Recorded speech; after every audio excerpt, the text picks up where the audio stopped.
And now for something completely different.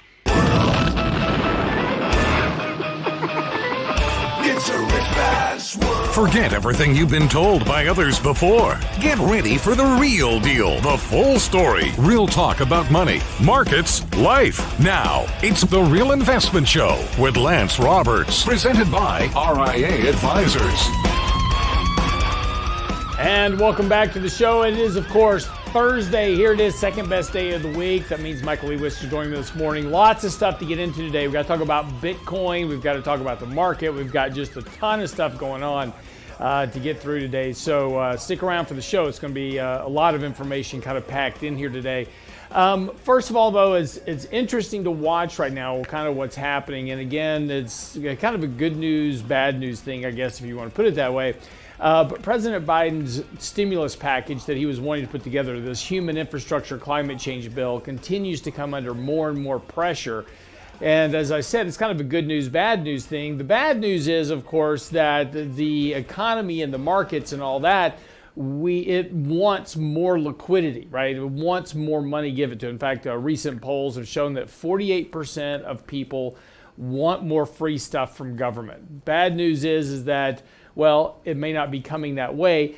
The package currently down to $2 trillion, and now Senator Sinema is now starting to push back against higher taxes, higher corporate taxes. And so this is going to make it more problematic to get the bill passed, because now the one thing that you had going for it which was going to be higher taxes on the rich to pay for it, is now coming off the table. So not only do you have Joe Manchin pushing back against the size of the bill, and he's absolutely not budging at this point for $1.5 trillion, which was kind of his number. Now Senator Sinema is talking about no higher taxes, and she's not going to agree to corporate tax hikes, etc. So, this is going to make this even more difficult to get passed now. And now with the package down to $2 trillion, we may still see that package come down even more. Here's the bigger problem coming up with all of this, though, is that on December the 3rd, we are going to be back into the debt ceiling debate, and we're going to have to pass another continuing resolution to fund the government into next year. And if they don't have this bill worked out, they're going to have to use that reconciliation process just to pass the budget. Then they're not going to be able to pass this spending bill underneath reconciliation. They would need to then require 60 votes to get that passed, and that's just never going to happen. So there is a rising possibility right now that we may not see either the infrastructure package, the $1.2 trillion bipartisan infrastructure package, or this bigger social infrastructure package of the Biden administration actually pass. There's a risk now that may not happen. So the good news there, of course, is we really don't need another $3.5 trillion or $4 trillion worth of debt at this point on the U.S. economy, just something we have to pay for. The bad news, of course, is that the economy is really kind of needing more liquidity at this point to try to keep economic growth rates where they are. And without more liquidity, we're going to see economic growth rates return back to 2% growth, or potentially a little bit less. What happens during mean reversions, as we see economic growth trace back to previous growth rates, tend to overshoot that on the downside. So there's a real risk that without more spending from government here soon, we could actually start to talk about potentially contractionary economic environments in the course of the next few months. So again, something worth paying attention to here, because again, while the markets haven't picked up on this just yet, it is a function. That lack of liquidity and lack of potential economic growth is going to start to weigh potentially on earnings and profits in the next quarter or two. So again, while stocks are doing very well coming off support levels of the last couple of weeks, it's been a very rapid rally. Markets are already back to very overbought conditions already. Bullish sentiment is moving back towards previous peaks as well. So kind of everything that had worked itself into a position to support a rally in the short term has now occurred. And we've seen this very sharp rally here over the last few days. Now, we've seen this type of setup before, and we saw this same type of pattern actually occur back in October and November of last year. And when we were at that point, we saw exactly the same type of thing. We saw the market sell off, got to a very deep oversold condition, lots of negative sentiment. We saw a rebound rally that took us back almost to all-time highs. and then fell again another 5% before starting the end, kind of the end of the year rally and the rally into 2021. So again, it is potentially here that we're seeing exactly the same type of setup. The sell-off got the market oversold on a short-term basis, a rally, then you get another sell-off here as people start to wrangle with this idea of slower economic growth. We're looking to print about 0.5% growth for quarter 3. Quarter 4 is likely to be in the 1 to 1.5% range at this point, maybe 2. And now you got the Fed talking about tapering as we move into the end of the year. So with higher inflationary pressures, of course, coming through, people are becoming more concerned about stagflation at this point as well. So again, that all potentially leads into some risk for the markets on a short-term basis. So another contraction here back to retest support levels that we saw in the last couple of weeks, or potentially at least a lower level of moving averages, somewhere of support, would not be surprising at all at this point. So again, after this kind of very nice rally we've had here over the last few days, maybe taking a little bit of profit, kind of rebalancing risk in portfolios a bit, may not be the absolute worst idea to be thinking about. The other side of this, of course, is talking about fixed income. As we have been talking about here lately, interest rates are continuing to really struggle here, moving up a bit in paces with kind of this expectation of higher inflation. So yields are still trying to hold their ground at this point on the longer end, around 1.5%, 1.6%, somewhere around there. Again, yields have kind of sold off here the last couple of days, coming back down here to about 1.5% or so. So again, need to find some support here. Otherwise, we're going to potentially see bond prices fall a bit more, interest rates move up. That wouldn't be terribly surprising here, given these kind of stronger rates of inflation that we're seeing. Now, talking about inflation here, and again, something that we'll get into a little bit more this morning with Michael Lebowitz. Looking at inflation going forward here, a lot of this is still coming from the fact that we have a massive amount of money supply still in the markets from all that liquidity injection that we did back in 2020. That has not worked its way entirely out of the system yet. M2 as a measure of money supply is still well above its long-term trend. So again, we've got a potential here over the course of the next year that we're going to, without more stimulus packages, without more spending packages from government, we will see that money supply start to contract. Now that will lead to deflationary pressures as we get further into 2022. So again, this inflation that we're seeing short term is likely going to resolve itself into deflation as we get later into next year, and particularly as we start to resolve some of these supply chain issues. That's going to start to also lead to deflation, because what will happen is, as we talked about yesterday with this just-in-time inventory situation that we're in, companies will start to overbuild inventory as demand begins to decline because of higher inflation, lack of wage growth, whatever the reasons are. Demand will start to decline as we move into next year. Companies will overbuild their supply of inventory, and then you'll get into the other situation where prices have to start dropping in order to get inventory moved off the book. So again, deflation is likely going to be the problem as we move further into 2022. That will show up also with lower yields at that point as well. So again, one of the things we keep talking about is that we like buying bonds here at these higher levels, because ultimately they're going to pay off as we get more deflationary pressures coming back into the economy later next year. Be right back after the break with Michael Lebowitz. We're going to talk about Bitcoin. Is it, this new ETF that came out yesterday hit $1 billion in AUM in just 48 hours. Should you buy it? We'll talk about that when we come back to the break. Don't go away.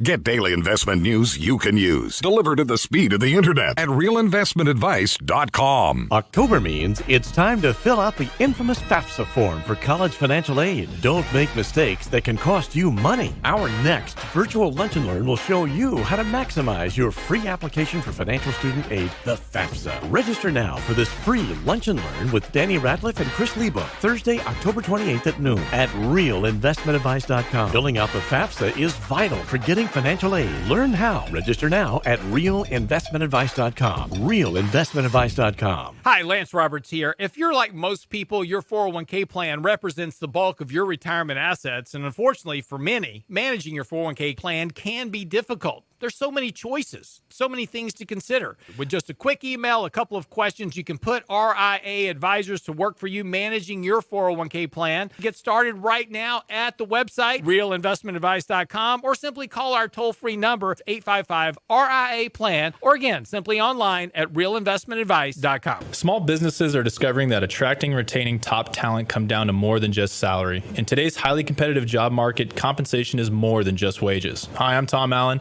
RIA Advisors Retirement Plan Consultant. Healthcare and retirement plans can make the difference in hiring and retaining the best employees. We can show you how to build an affordable, effective employment package that delivers true value for your workers and your business. Call me toll-free at 855-RIA-PLAN or online at realinvestmentadvice.com.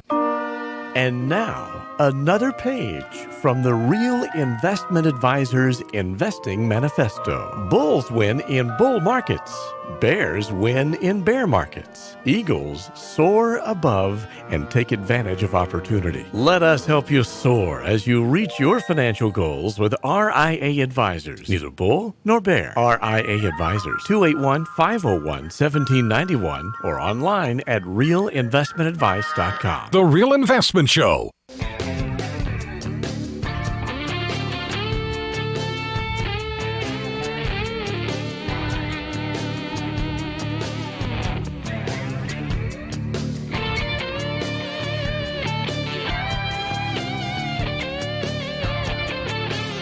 And welcome to the show this morning, 6:17, as we get things underway this morning. Good morning. It's Thursday. Get ready to wrap up the week. Second best day of the week, obviously. So, a couple of things this morning. Michael Lebowitz joining us. Just as we were kind of concluding the break, the new Bitcoin ETF, it trades Bitcoin futures, right? So it's not actually ownership of Bitcoin. It's the futures that trade against Bitcoin.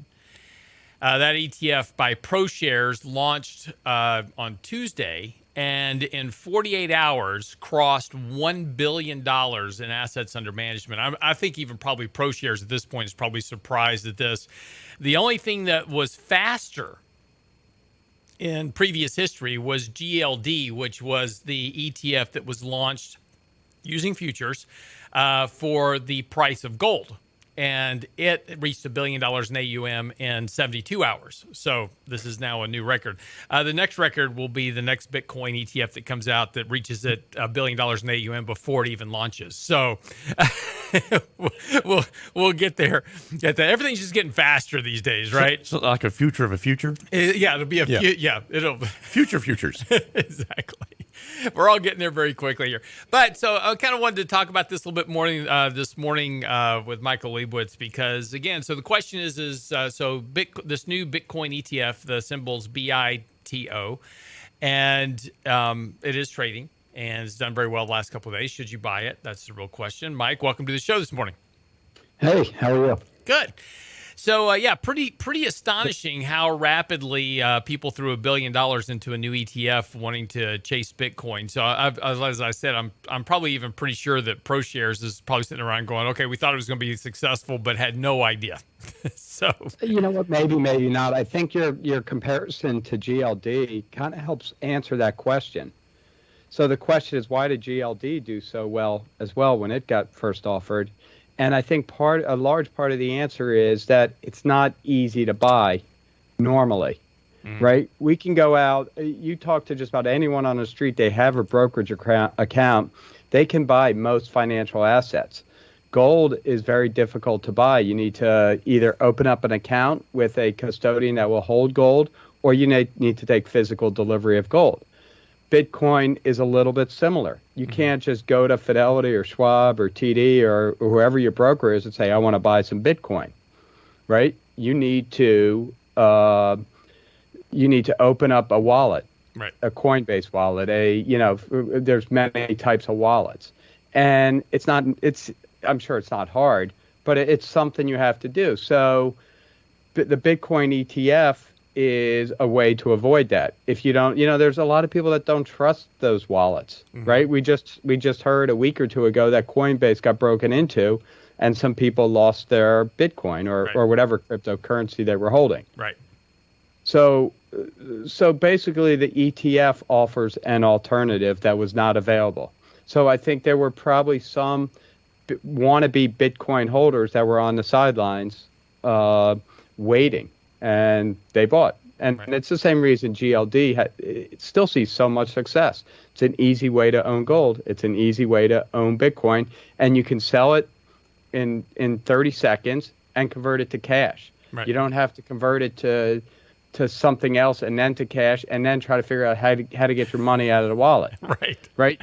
You can, even more importantly, you can sell your IBM, which is a dog this morning. You can buy Bitcoin. Then you can sell your Bitcoin and you can buy, Apple. Right. And you can do it all within 5 minutes.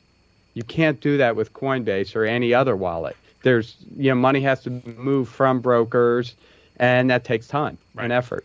Yeah, and again, this is a true statement because again, I have to take cash, then open an account, say at Coinbase, then I have to transfer my cash over, then I have to buy my Bitcoin. The Bitcoin takes about 2 days to settle.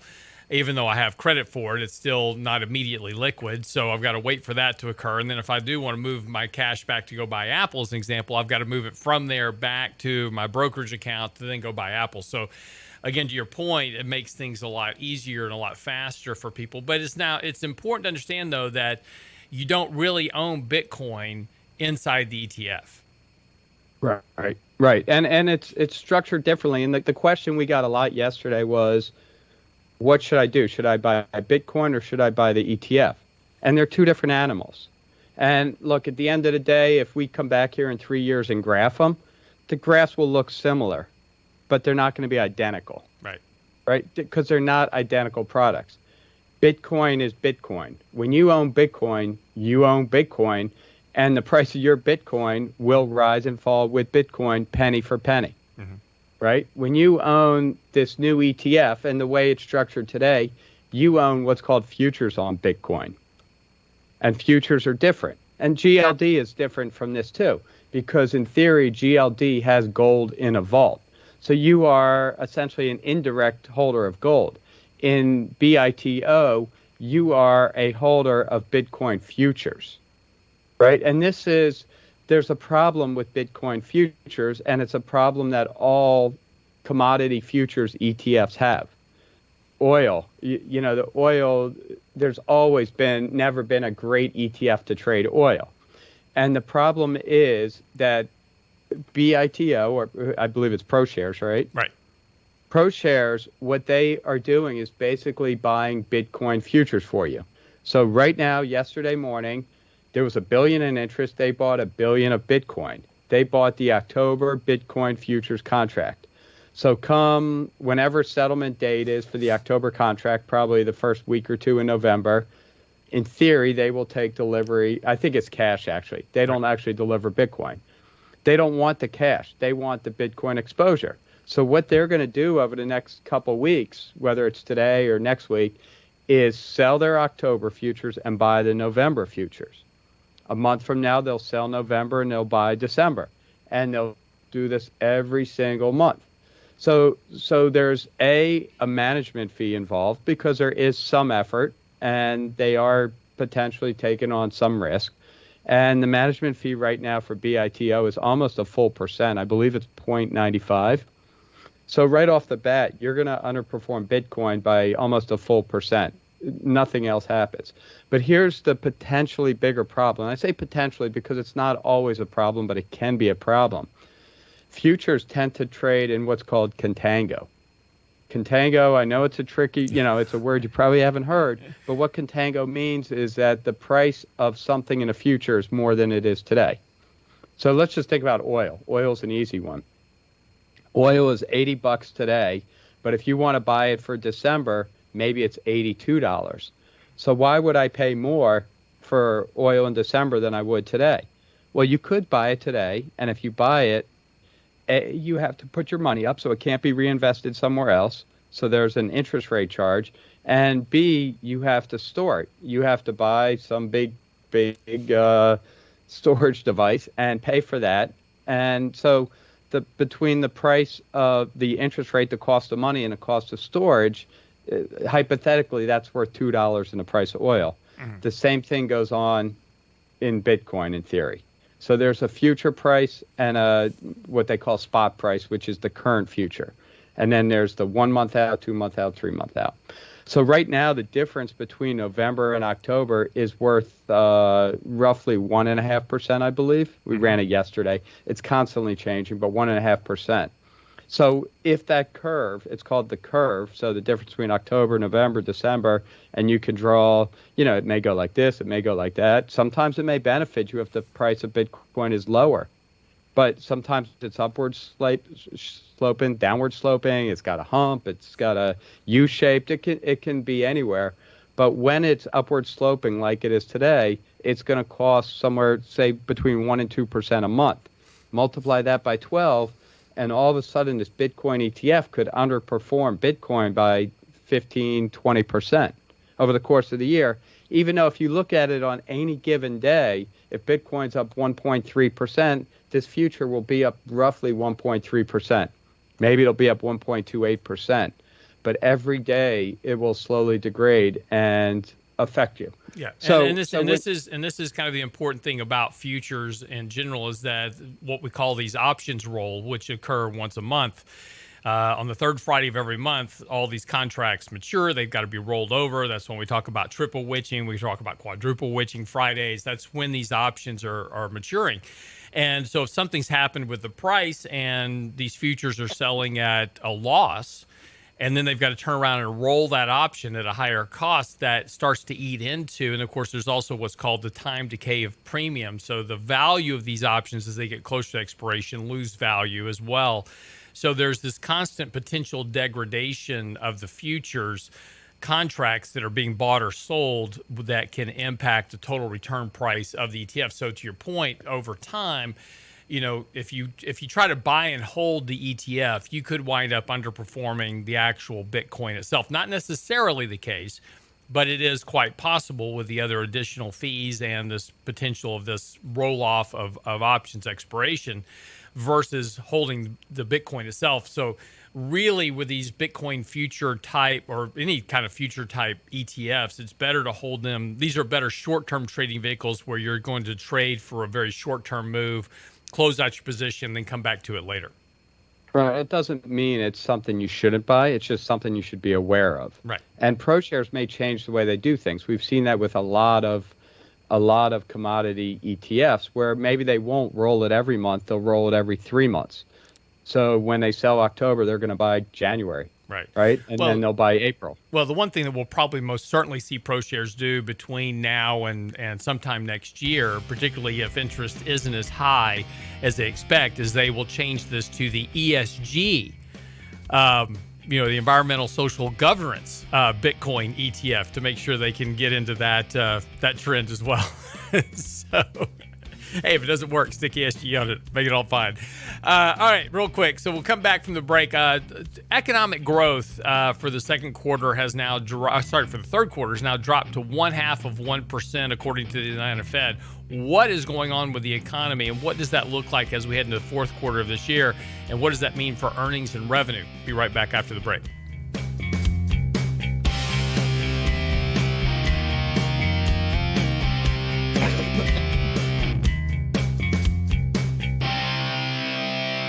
The Real Investment Advice blog. It's required reading for the informed investor. Catch it today at realinvestmentadvice.com. October means it's time to fill out the infamous FAFSA form for college financial aid. Don't make mistakes that can cost you money. Our next virtual Lunch and Learn will show you how to maximize your free application for financial student aid, the FAFSA. Register now for this free Lunch and Learn with Danny Ratliff and Chris Lebo, Thursday, October 28th at noon at realinvestmentadvice.com. Filling out the FAFSA FAFSA is vital for getting financial aid. Learn how. Register now at realinvestmentadvice.com. Realinvestmentadvice.com. Have the market's gyrations made you nervous? If so, it's because you have more risk in your portfolio than you realize. It's time to reevaluate your long-term investing strategy with RIA Advisors. Our disciplined approach can help eliminate unnecessary risk. We do that by having both a buy and sell discipline. Does your advisor do that? If you think it's time to work with an advisor who puts your interests first, it's time for real investment advice. RIA Advisors, 855-RIA-PLAN. RIAadvisors.com. And now, another page from the Real Investment Advisors Investing Manifesto. A passive investment portfolio requires active risk management. It's not a choice, it's necessity.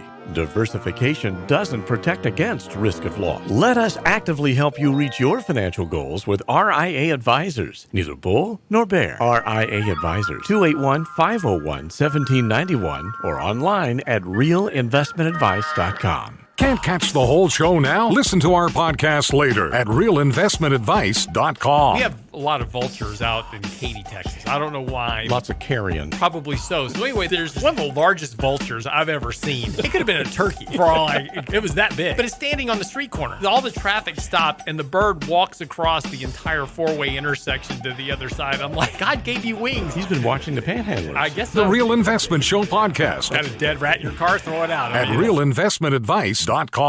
Small businesses are discovering that attracting and retaining top talent come down to more than just salary. In today's highly competitive job market, compensation is more than just wages. Hi, I'm Tom Allen, RIA Advisors Retirement Plan Consultant. Healthcare and retirement plans can make the difference in hiring and retaining the best employees. We can show you how to build an affordable, effective employment package that delivers true value for your workers and your business. Call me toll-free at 855-RIA-PLAN or online at realinvestmentadvice.com.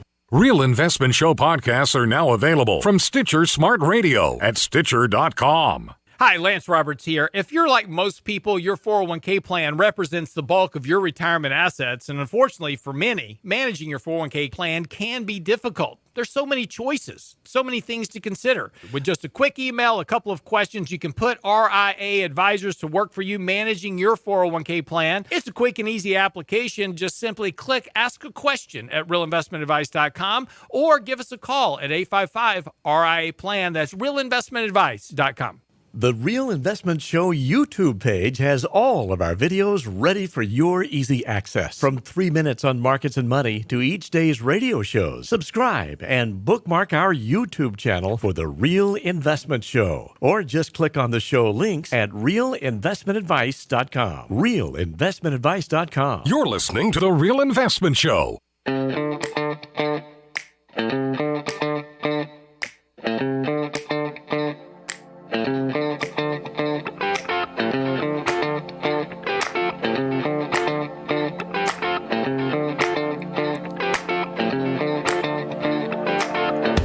Welcome back to the show this morning. I'm your host, Lance Roberts. Michael Lebowitz joining us this morning as well to talk about a few things. So again, just kind of wrapping up our Bitcoin conversation a second ago. Just look, be careful if you want to buy the Bitcoin ETF. Nothing wrong with it.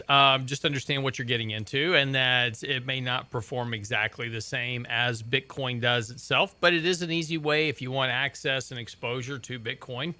It's an easy way to get it. You can buy it. You can sell it. You can trade it. Love on it, whatever you want to do, it's all right there. And of course, one of the bigger risks that is going to show up here shortly. While ProShares had the first kind of Bitcoin ETF out, already Valkyrie, Grayscale, many others are already starting to line up their Bitcoin ETFs as well. So again, you're going to see a whole bunch of people look at the success of ProShares and go, oh, I want to do that. I want to get $1 billion. And so they're going to all issue Bitcoin ETFs as well. And so you're going to see a lot of product come to market, and they're not all going to perform the same. Some won't work as well as others, and there will be those at the top, those at the bottom, as is always the case. But the more and more futures that you have being bought on Bitcoin, the bigger the risk is of divergences between price and the futures as well. So just be aware that it's not a completely safe trade. And again, Bitcoin is very volatile. So, we saw Bitcoin lose 50% of its value earlier this year. It got it back. But if you buy a Bitcoin ETF, just be aware that price volatility is very high. And so you could buy the ETF and be down 20-30% in it in the course of a couple of months. So it can happen quickly. So just the whole point here is just understand what you're buying and understand what you're investing in, and moderate how much of your capital that you invest into a potentially risky asset, and go from there. So right, Lance. Yes. Let me add just one more thing, and it pertains to Bitcoin as well, not just the Bitcoin ETF. That futures introduce unlimited supply, right? So basically, I could go out right after we get off this call and sell $10 zillion worth of Bitcoin futures, right? That's supply that doesn't exist, right? There are no 10 zillion Bitcoins out there, and no one that owns Bitcoin could do such a trade. But now that futures exist, I could sell them, and as long as I buy them back before that contract matures, or I can roll it. Or I can just buy them back because it's cash settlement, so you don't need to supply Bitcoin. So the dynamics of Bitcoin have indirectly changed. There's a lot potential supply. Now, it's not supply of Bitcoin, but it's supply that can affect the price of Bitcoin. Right. Exactly right. Okay, let's switch gears here and talk a little bit about the economy. The Atlanta Fed came out just last week with their latest update. The Atlanta Fed, of course, is one of the 7 Federal Reserve districts around the country. There's the New York Fed, the Atlanta Fed, the Dallas Fed, et cetera. And each one of these districts, the St. Louis Fed, et cetera, produce different analysis. And one of the things that the Atlanta base Fed is famous for is for their real-time GDP tracker. They look at incoming real-time economic data. They then basically restructure that and recompose that into the GDP formula calculation, and then make adjustments to what the expectation is for GDP on a real-time basis. And they tend to be fairly accurate because they are working with data as it's coming in. But again, it starts out with a lot of estimates. And as an example, at the beginning of quarter 2, as a good example, the Atlanta Fed expected GDP growth for the second quarter of this year to be 13.5%. By the time we got to the end of the quarter, they were at 6.5%, and GDP was reported and now has been revised to 6.6%. So a fairly accurate assessment, but noting that economic growth declined by 50% during the second quarter. Now, at the end of the second quarter, we're at 6.6%, and we're looking at now the third quarter. Where are we going to be today? The Atlanta Fed now says we started out the quarter at nearly 5%. We're now down to 0.5% for the third quarter. Mike, what's going on here? Why are we having such a very sharp collapse in economic growth after expectations were coming into this year that this was going to be a boomer year of 8% economic growth, unlike any type of economic growth we've seen since the 1980s, and that has now disappeared? Right. I mean, I think, first of all, one of the big messages with the Atlanta Fed and their GDP forecast is that it really shows that the rate of growth is declining sharply over the last month and a half. Right. If you go back to early September, the rate of growth was still, I believe, over 5% at the Atlanta Fed. Now it's at 0.5%. So all the degradation has occurred in the last 4 to 6 weeks.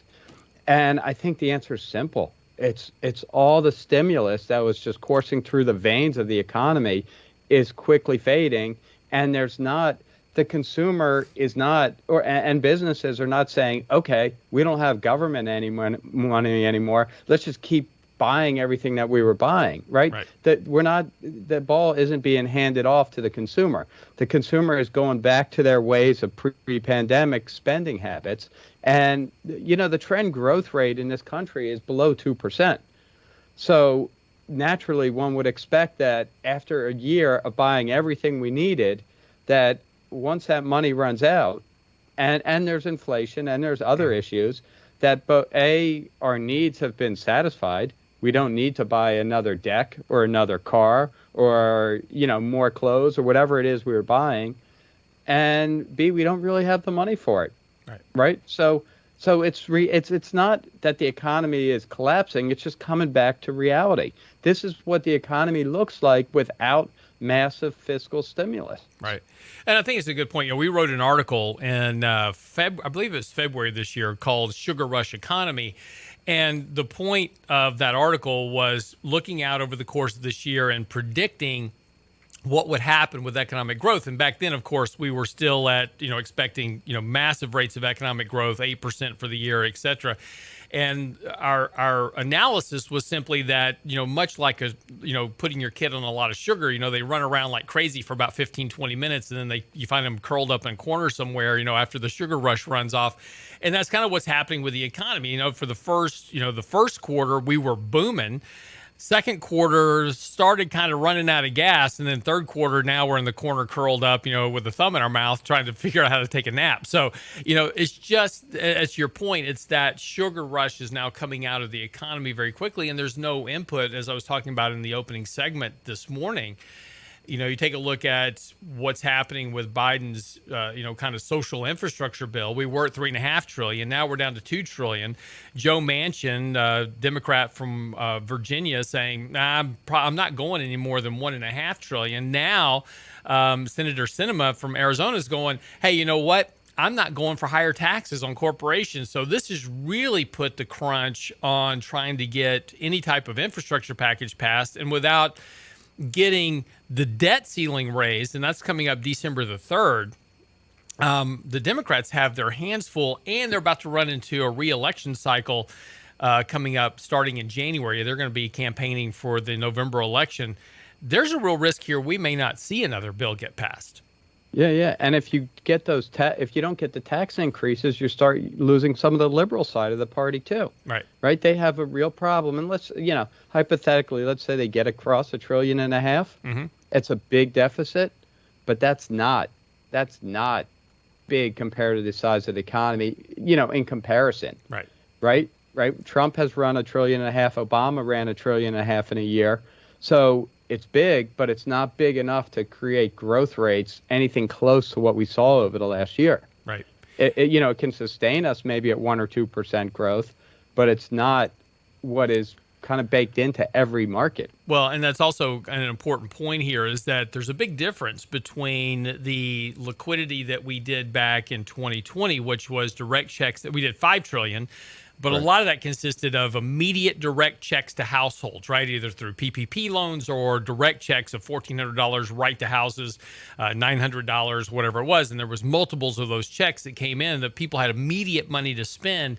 The problem with these other infrastructure bills is that, it's $1.5 trillion, but that's spread out over 8 or 10 years. So, you take $1.5 trillion, divide it by 10, it's $150 billion a year in a $22 trillion economy. It's a drop in the bucket. It's going to make to your point, and I'm just validating your point, it makes a very small impact to economic growth rates. And as we start to see that liquidity of money supply reduce and head back towards this normal trend, that's going to act as an additional headwind against economic growth. But there's an important point about this. And, we all kind of see what's happening here, but you have higher inflationary pressures. The consumer has jumped back into credit card spending hand over fist right now because they're not buying more stuff. They're not out there on a spending spree.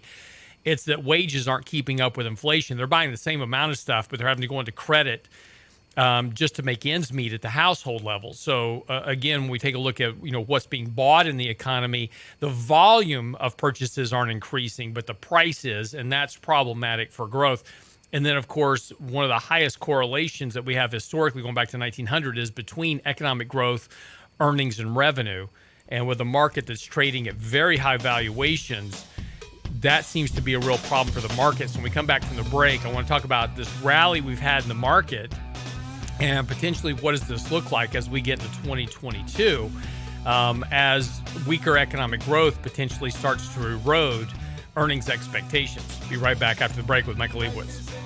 Can't you see that love is everywhere? Step into the confusion. Can't you hear the sound that's in the air? It's rock and roll. It's rock and roll. It's rock and roll. It's rock and roll. It's rock and roll. It's rock and roll. Get daily investment news you can use, delivered at the speed of the internet at realinvestmentadvice.com. October means it's time to fill out the infamous FAFSA form for college financial aid. Don't make mistakes that can cost you money. Our next virtual Lunch and Learn will show you how to maximize your free application for financial student aid, the FAFSA. Register now for this free Lunch and Learn with Danny Ratliff and Chris Lebo, Thursday, October 28th at noon at realinvestmentadvice.com. Filling out the FAFSA is vital for getting financial aid. Learn how. Register now at realinvestmentadvice.com. Realinvestmentadvice.com. Do you know what you don't know when hiring and retaining quality employees? Compensation is more than just wages. It's personal time off, the vacation days, healthcare benefits, a 401k. Do you know what's important to them? Hi, I'm Tom Allen, RIA Advisors Retirement Plan Consultant. Let us show you how to make the most of an affordable, effective package that will deliver true value for your business and your employees. Call me toll free at 855-RIA-PLAN or online at realinvestmentadvice.com. Hi, Lance Roberts here. If you're like most people, your 401k plan represents the bulk of your retirement assets. And unfortunately for many, managing your 401k plan can be difficult. There's so many choices, so many things to consider. With just a quick email, a couple of questions, you can put RIA advisors to work for you managing your 401k plan. Get started right now at the website, realinvestmentadvice.com, or simply call our toll-free number, 855-RIA-PLAN, simply online at realinvestmentadvice.com. And now, another page from the Real Investment Advisors Investing Manifesto. Manage risk and volatility rather than trying to manage gains. You don't have to be right all the time. Long-term investing success is a 70% gain. Let us help you reach your financial goals with RIA Advisors. Neither bull nor bear. RIA Advisors, 281-501-1791 or online at realinvestmentadvice.com. The Real Investment Show.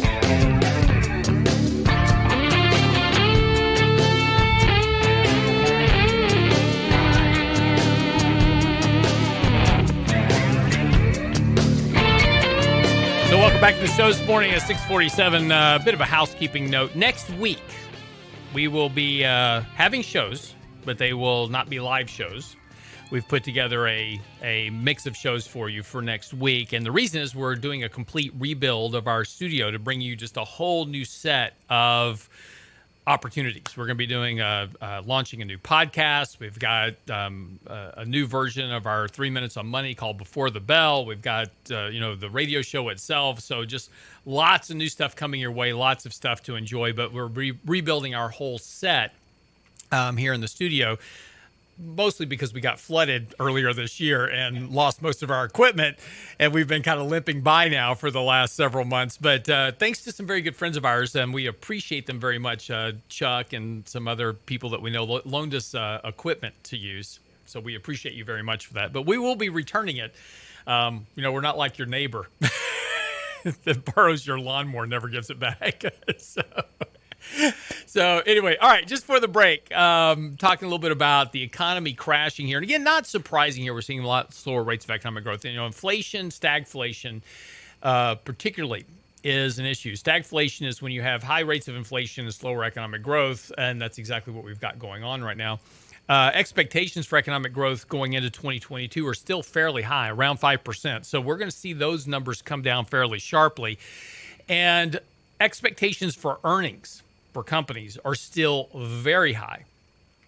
We've seen some of the fastest rates of economic growth of earnings expectation growth that we've seen at any point in history. So right now, we've got expectations for the S&P to be generating around $220 a share by the end of next year.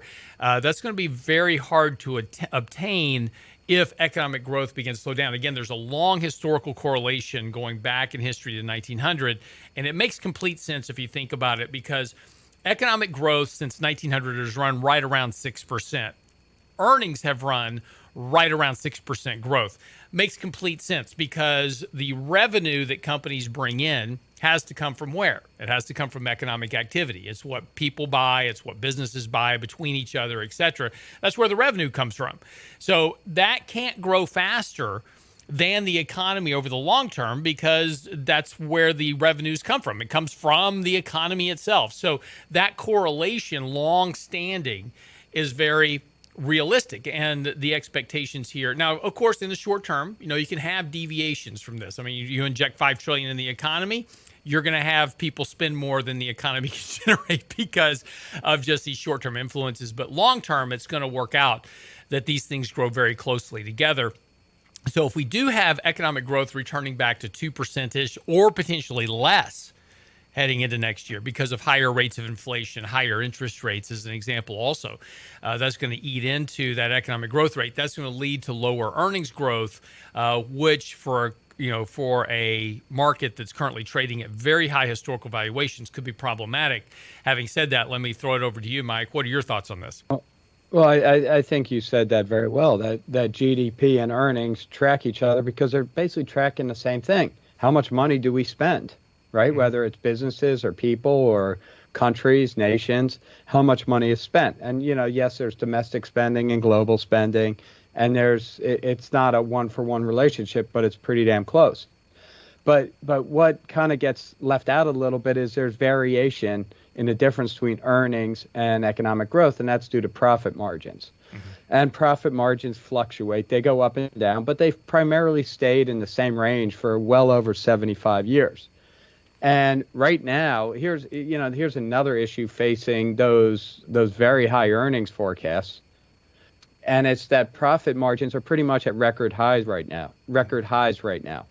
So, maybe profit margins can keep going up, but to keep going up, it means that they're going to have to reduce salaries or keep salaries flat and pay, charge more for their products.